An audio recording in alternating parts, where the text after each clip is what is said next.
Halo, ini tugas video pembelajaran agama Kristen.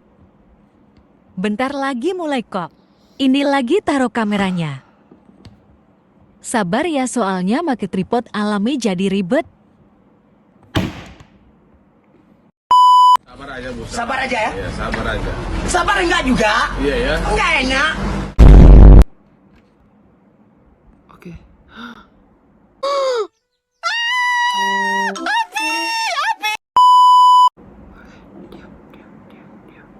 Diam!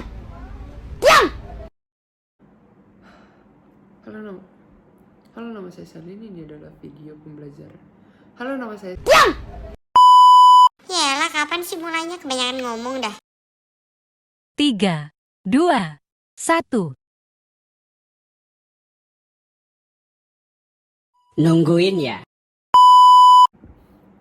Halo, nama saya Salin. Ini adalah video pembelajaran saya, dan di sini saya memilih topik untuk menjelaskan tentang demokrasi menurut Alkitab. Apa sih itu demokrasi? Dari mana sih asalnya? Asalnya itu dari bahasa Yunani yang diambil dari kata demokratia. Demos yang berarti rakyat dan kratos yang berarti kekuasaan atau pemerintahan. Demokratia artinya kekuasaan atau pemerintahan rakyat. Demokrasi juga merupakan mekanisme sistem pemerintahan suatu negara yang berupaya mewujudkan kedaulatan rakyat atau negara dijalankan atau dilaksanakan oleh pemerintahan negara tersebut. Pemerintahan bersifat demokratis ini pertama kalinya dipraktikkan di Athena kuno, yaitu di Yunani.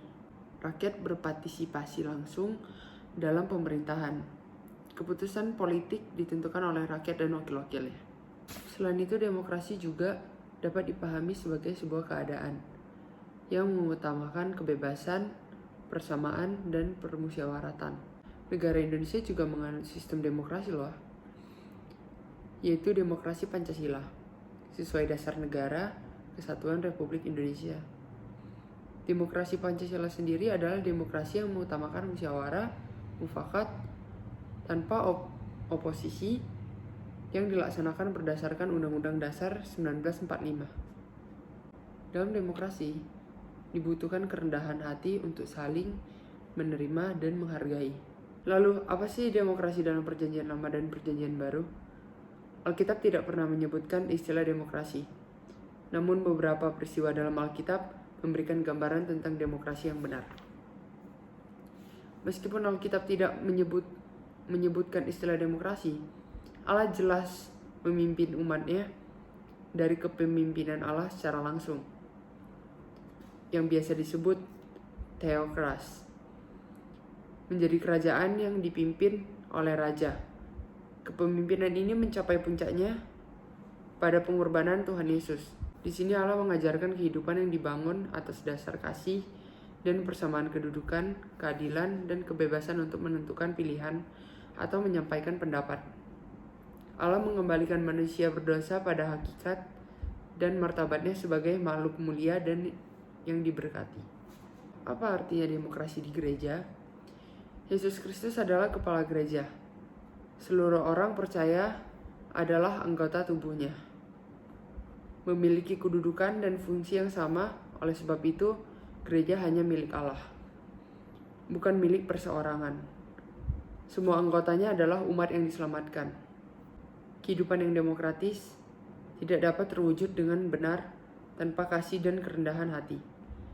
Jika tak ada kasih, seorang hanya akan mengutamakan kepentingannya sendiri atau kelompok dan golongannya.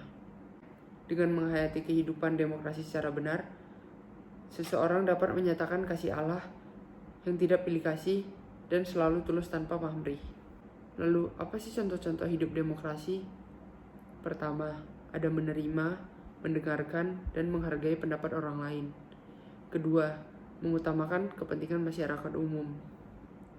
Ketiga, mengakomodasi atau berupaya memenuhi kebutuhan masyarakat. Keempat, menjunjung tinggi kesederajatan dan martabat manusia. 5. Mengupayakan kesejahteraan dan keutuhan bangsa Indonesia. Sekian video pembelajaran dari saya. Terima kasih.